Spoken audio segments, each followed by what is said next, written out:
వచ్చేసాం బావా. డాక్టర్ కళ్ళు తెరు బావా. డాక్టర్ బావా హాస్పిటల్కి వచ్చేసాం, కొంచెం ఓర్చుకో రవి. లవ్లీ రండి రండి.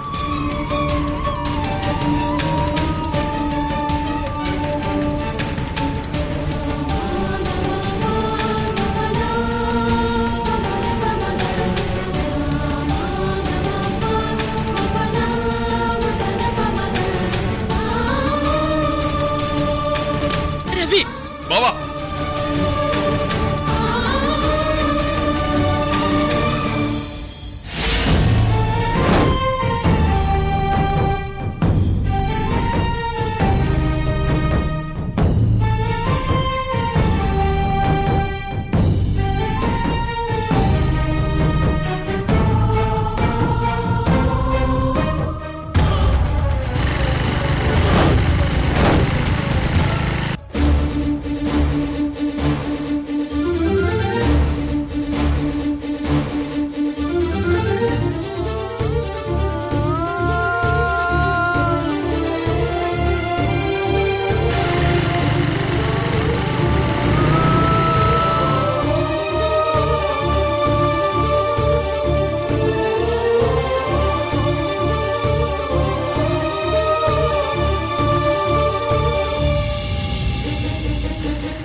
అసలు పెదనాన్నని పడవడం ఏంటి?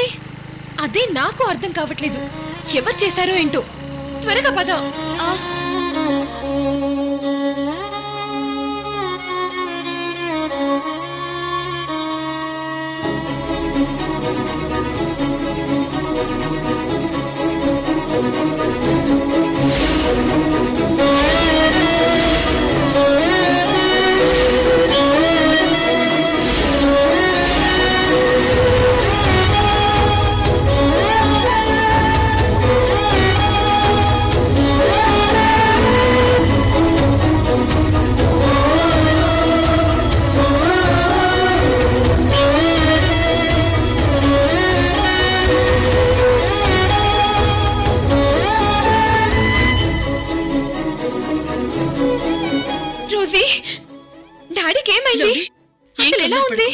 ఏం కాలేదమ్మా. ఎవరు పొడిచారండి ఆయన్ని? పెదనాన్న ఎవరు పొడిచారు?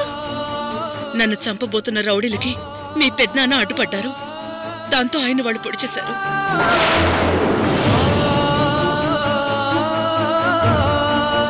డాడీ ఏం కాదు. డాడీకి ఏం కాలేదు కదా? ఏమీ కాదు. మామా డాడీకి ఎలా ఉంది? ట్రీట్మెంట్ జరుగుతుందమ్మా. నేను డాడీని చూడాలి మామా. నేను అర్జెంట్ గా డాడీని చూడాలి. మామా నేను వెళ్తున్నాను. లవ్లీ ట్రీట్మెంట్ జరుగుతోందమ్మా. ఏం కంగారు పడకు. రోజీ ప్లీజ్ రోజీ నేను డాడీని చూడాలి.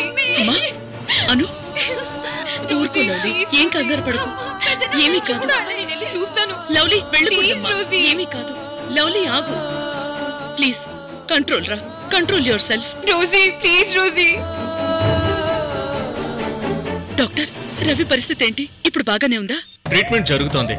ఆయన స్పృహలో లేడు, కానీ కత్తి బాగా లోతుగా దిగింది.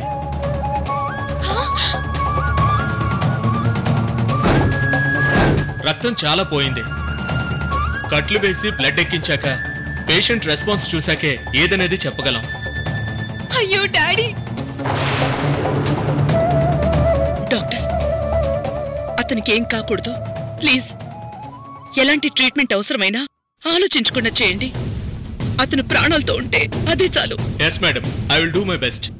ఆపరేషన్ అయ్యాక ఐసీయూకి షిఫ్ట్ చేస్తాం. అంతవరకు కూల్ గా ఉండండి. అలాగే డాక్టర్.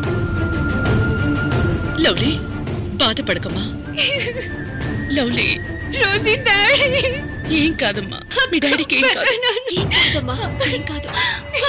రోజీ లవ్లీ అక్క నాకు భయం వేస్తుంది అక్క. లవ్లీ డాడీకి ఏం కాదురా. డాక్టర్ వచ్చి చెప్పారు కదా ఏం కాదు. డాడీ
నేను చస్తానని పాపం బయట బోరు బోరుమని ఏడుస్తూ ఉండుంటారు.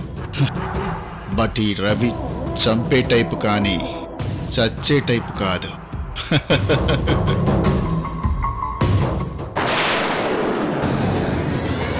ఏంటి సార్ మీరు చెప్పేది?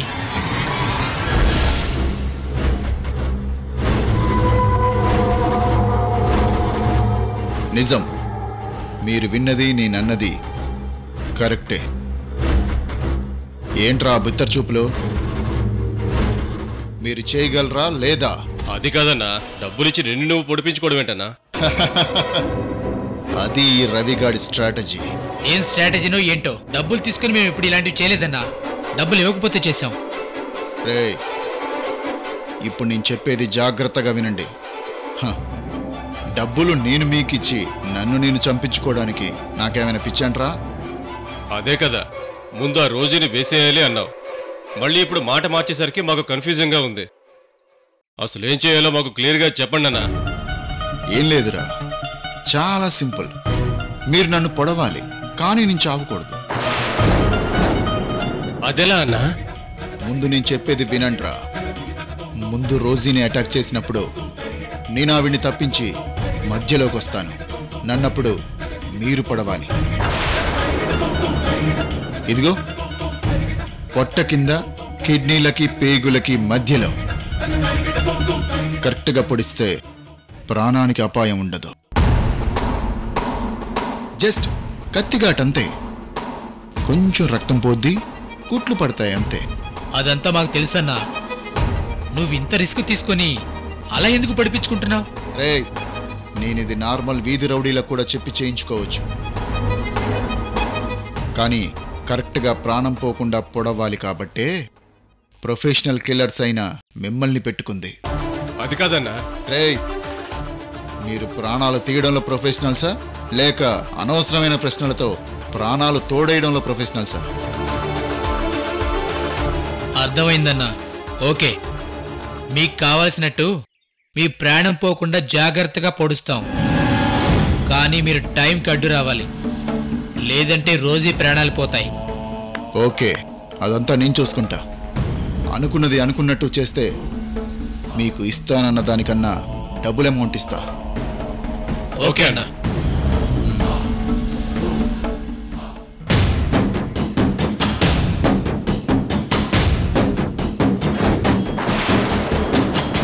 అది లెక్క.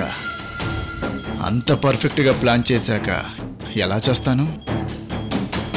ఈ దెబ్బతో అనుని వెతికే పని పక్కన పడేసి అల్లుడు గారు అని బోరున ఏడుస్తూ ఉంటుంది రోజీ.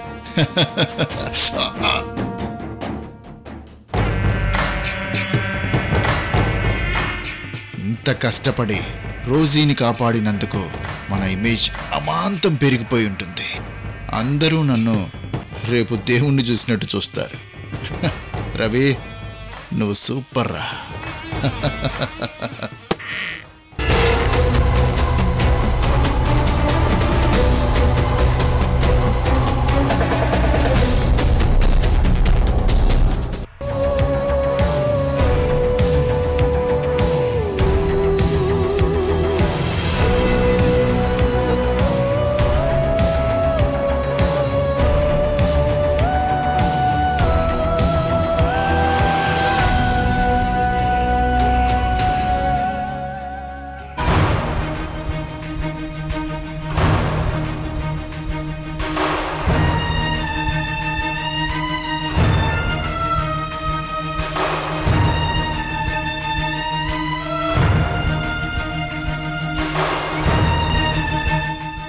ఏం జరుగుతుంది? 1 by 1 ఇలా ఎందుకు జరుగుతున్నాయి? మొన్నటి వరకు నాకు, ఈ రోజు రోజీకి. డాడీ అడ్డుపడకపోతే అసలు రోజీకి ఎంత ప్రమాదం? ఎవరు మామా వాళ్ళు? ఎందుకు మనల్ని ఇలా టార్గెట్ చేస్తున్నారు? తెలీదమ్మా. ఎవరో తెలిస్తే నీ మీద అటాక్ చేసినప్పుడే వాళ్ళు ఈ భూమి మీద ఉండేవాళ్ళు కాదు. లేదన్నయ్య, ఇలా వదిలేస్తే వాళ్ళు చేసే అరాచకాలకి అంతుండదు. అమ్మని చంపే వరకు వచ్చారంటే వాళ్ళకెంత ధైర్యం ఉండాలి? ధైర్యం కాదు మహా, వాళ్ళు ధైర్యంగా ఈ పనులు చేయడం లేదు. పిరికి పందలు కాబట్టి, ఈ రోజీకి ఎదురుపడి ఏం చేయలేరు కాబట్టే ఇలా దాక్కుని దొంగ దెబ్బలు తీస్తున్నారు. అవును మేడం, మన గురించి తెలిసి మనల్ని ఎదుర్కోవడానికి దమ్ములేక ఇలా నక్కి నక్కి నక్క బుద్ధులు చూపిస్తున్నారు. దాక్కోని గోవింద్, ఎన్నాళ్ళని దాక్కుంటారు? ఒక్కసారి వాళ్ళెవరో తెలిసినా, వాళ్లలో ఒక్కడు దొరికినా వాళ్ళ పని అయిపోయినట్టే. పాతాళంలో దాక్కున్నా పట్టుకుందాం. రోజీ, నాకు భయంగా ఉంది రోజీ. ఇంకా ఏం జరుగుతుందో, ఇంట్లో ఎవరికి ఏ ప్రమాదం వస్తుందో. భయపడకు లవ్లీ, మనం ఏ తప్పు చేయలేదు. తప్పు చేసిన వాళ్ళు భయపడాలి. డోంట్ వరీ, మేమున్నాం కదా. డాక్టర్, మా బావకి ఎలా ఉందండి? అంతా ఓకే కదా? ఓకే అండి. ఇది పొట్ట భాగం, కరెక్ట్ గా కిడ్నీకి half bit in the line and right లాప్టవెల్ అబ్డోమిన్ లో నైఫ్ దిగింది. అంటే పొట్ట భాగంలో కిడ్నీకి పేగులకి మధ్య చిన్న గ్యాప్ ఉంటుంది. కరెక్ట్ గా కండ భాగంలో పొడవటం వల్ల పేషెంట్ కి ఎటువంటి ప్రాణహాని జరగలేదు.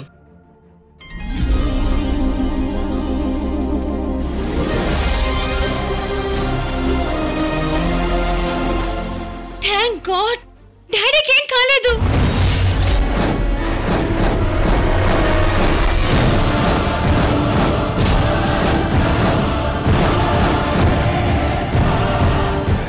లవ్లీ, మీ డాడీకి ఏం కాలేదంట, పెదనానికి ఏం కాలేదంట.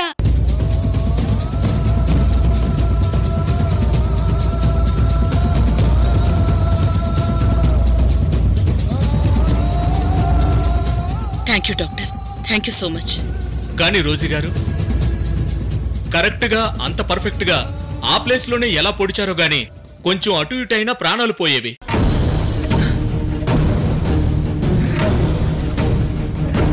ఎక్స్పర్ట్ అయితేనే మనిషి చావకూడదని అలా పొడుస్తారు.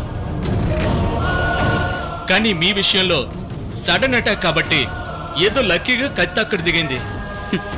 ఎస్ డాక్టర్, నా మీద అటాక్ జరిగింది. అప్పుడు మా అల్లుడే అడ్డుపడ్డాడు. ఓకే, దెన్ ఇది అటెంప్ట్ మర్డర్. పోలీస్ కేసు కాబట్టి పోలీసులకు ఇన్ఫార్మ్ చేసి మిగతా ఫార్మాలిటీస్ చూడండి. ఓకేనండి. ఇక రవికి ఎలాంటి ప్రమాదం లేనట్టే కదా? లేదు, he's out of danger.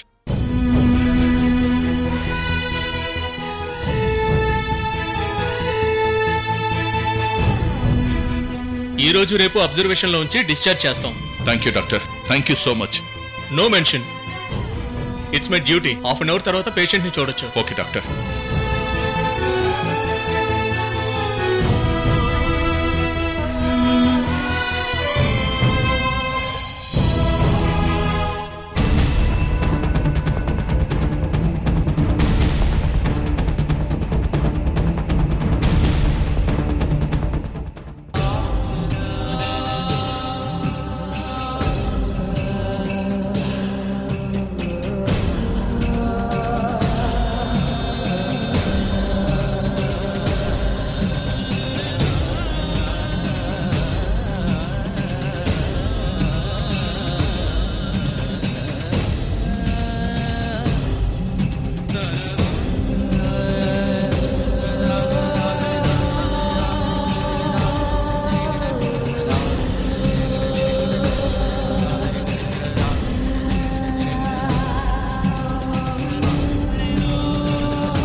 SI కాసేపట్లో వస్తాడు. పోలీస్ ఫార్మాలిటీస్ కూడా అయిపోయినట్టే. ఫైల్ చేయండి, మిగతాది మేము చూసుకుంటాం. Okay sir. Okay, thank you. Govind, ACP గారు కాల్ చేశారు. ఎస్ఐని పంపిస్తున్నారట. ఏదైనా ఇంపార్టెంట్ మ్యాటర్ ఉంటే చెప్పమన్నారు. ఆయనే స్వయంగా వస్తా అన్నారు. నేనే వద్దన్నాను. అదే కరెక్ట్ మేడం. ఇప్పుడు ఎలాగో ఎస్ఐ వచ్చి ఫార్మాలిటీస్ ఫినిష్ చేస్తాడు. బావ స్పృహలోకి వచ్చాక చూసి నేనే ఆయన్ని కలిసి మన ఆఫీస్ సీసీ ఫుటేజ్ అప్పగిస్తాను. ఓకే, సరే వెళ్దాం పద. నమస్తే మేడం. నమస్తే. ఏసీపీ గారు పంపించారు. మీ మీద అటాక్ జరిగిందంట కదా? అవునండి. ఇద్దరు కిల్లర్స్ మేడం మీద దాడి చేశారు. మా బావ అడ్డుపడి కాపాడాడు, కానీ అతన్ని పొడి చేశారు. అతని పరిస్థితి ఏంటి? అతనిప్పుడు బాగానే ఉన్నాడు. డాక్టర్ అవుట్ ఆఫ్ డేంజర్ అని చెప్పారు. Okay, good. కత్తిపోటు ఎక్కడ దిగింది? పొట్ట మీద రైట్ సైడ్ లో 6 కుట్లు పడ్డాయి. మీరు ఎవరైనా కిల్లర్స్ని చూసారా? వాళ్ళు ఎలా ఉంటారు? తెలియదు, మేమెవరం చూడలేదు. ఎందుకంటే ఇద్దరు ఫేస్ మాస్కులు వేసుకున్నారు. పోనీ దాడికి గురైన మీ బావగారు చూసారా? లేదు, అటాక్ జరిగినప్పుడు నేను అక్కడే ఉన్నాను. ఆయనకు కూడా ఆ ముసుగులే కనపడతాయి కదా. ఓకే మేడం, మేము మీ ఆఫీస్కి వెళ్ళి సీసీ ఫుటేజ్ కలెక్ట్ చేసుకుంటాం. దానికి మీ పర్మిషన్ కావాలి. వద్దండి, మా గోవింద్ పర్సనల్గా తీసుకొచ్చి ఏసీపీ గారికి ఆ ఫుటేజ్ అందజేస్తారు. అది మేడం. తప్పుగా అనుకోకండి ఎస్ఐ గారు, ఈ సిచ్యువేషన్లో మధ్యలో నేను ఎవరిని నమ్మలేను. It's okay madam.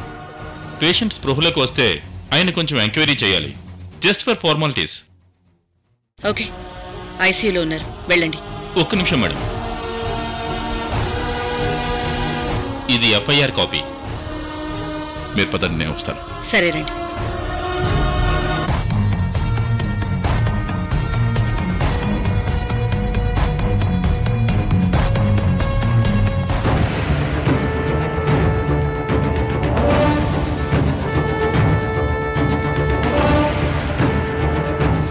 రవి,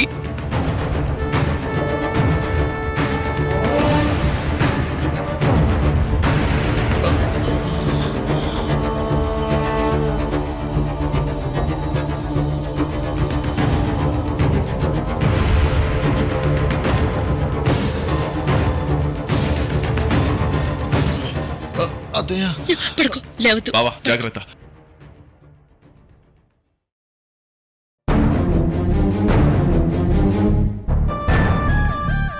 ఇప్పుడు ఎలా ఉంది రవి?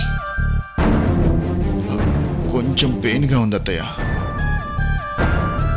నా సంగతి సరే, మీకేం కాలేదుగా? లేదు. నా సంగతి సరే, మీకేం కాలేదుగా? లేదు. ఇదిగో జరిగిన దాని గురించి ఎంక్వైరీ చేయడానికి ఎస్ఐ గారు వచ్చారు. ఆయన నీతో మాట్లాడాలన్నారు. Hi sir, are you okay? Just formalities కొన్ని ప్రశ్నలు అడుగుతాను. మీ పేరు? రవికుమార్. మీరేం చేస్తుంటారు? మా అత్తయ్య గారి కంపెనీలో ఐ మీన్ రోజీ ఇండస్ట్రీస్లో మేనేజర్గా వర్క్ చేస్తున్నాను. ఓకే. మీకు శత్రువులు ఎవరైనా ఉన్నారా? లేరండి. హైదరాబాద్కి నేను కొత్త. అయితే అటాక్ మేమే జరిగింది కదా? ఆహా, మా అత్తయ్య మీద జరిగింది. వాళ్ళని మీరు చూసారా? లేదు. అబ్బా, వాళ్ళ ఫేసులకి మాస్కులతో కవర్ చేసుకున్నారు. ఫైనల్ ప్రశ్న, మీకెవరి మీదైనా అనుమానం ఉందా? లేదు. ఎవరో నా శత్రువులు పగబట్టి చేసినట్టుంది. ఓ, ఓకే మేడం. మా ప్రయత్నం మేము చేసి వీలైనంత త్వరగా పట్టుకుంటాం. థ్యాంక్ యూ అండి. ఉంటాను మేడం.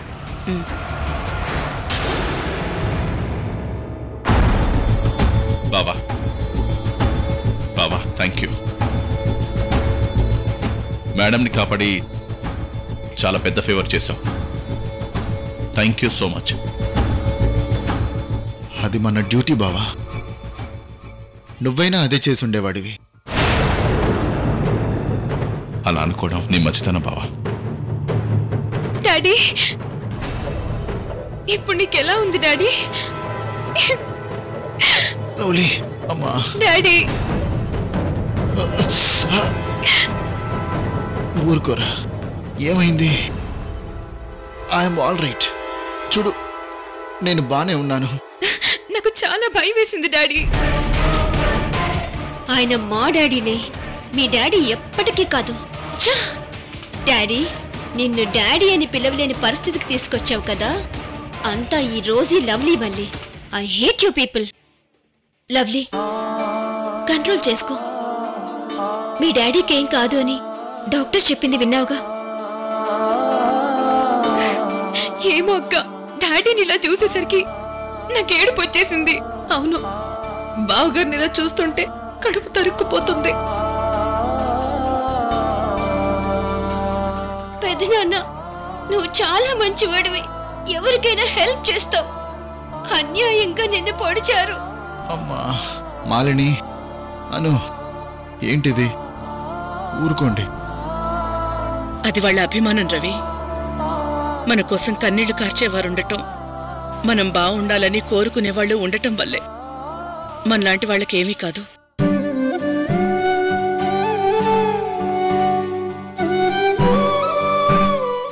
అయినా ఎందుకు అంత రిస్క్ చేశావు రవి? దేవుడి దయ వల్ల నీకేం కాలేదు. పొరపాటున నీకేమైనా జరుగుంటే మిమ్మల్ని కాపాడానన్న తృప్తితో వెళ్ళిపోయేవన్నత్తయ్య. రవి,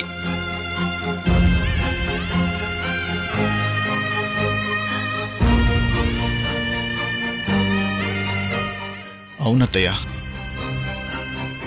మీ ప్రాణాలకి నా ప్రాణాలు అడ్డు కావడం కన్నా ఈ జన్మకి ఇంకేం కావాలి?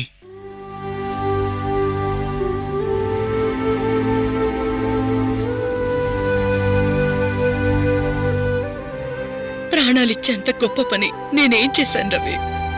పూజ చనిపోయి నా జీవితం అయిపోయింది అనుకున్న టైంలో నాకు పునర్జన్మనిచ్చి మళ్ళీ కొత్తగా జీవితాన్ని మొదలుపెట్టేలా చేసింది మీరు. నా బిడ్డని తిరిగి నాకు దగ్గర చేసి బంధాల విలువ తెలియజేశారు. మీకు ఏమిచ్చి రుణం తీర్చుకోగలను?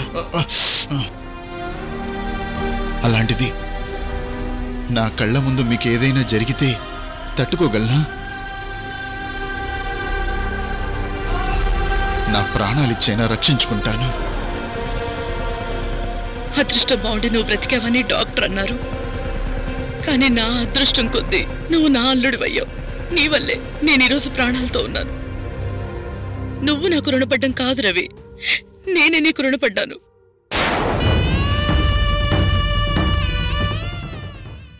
మేడం మీద అటాక్ చేసిన వాళ్ళు ముఖ్యం. అవును, ఆ వెధవలెవరో ఊరు దాటి వెళ్లేలోపు పట్టుకోవాలి. ఇంత జరిగాక వాళ్ళని వదిలే ప్రసక్తే లేదు.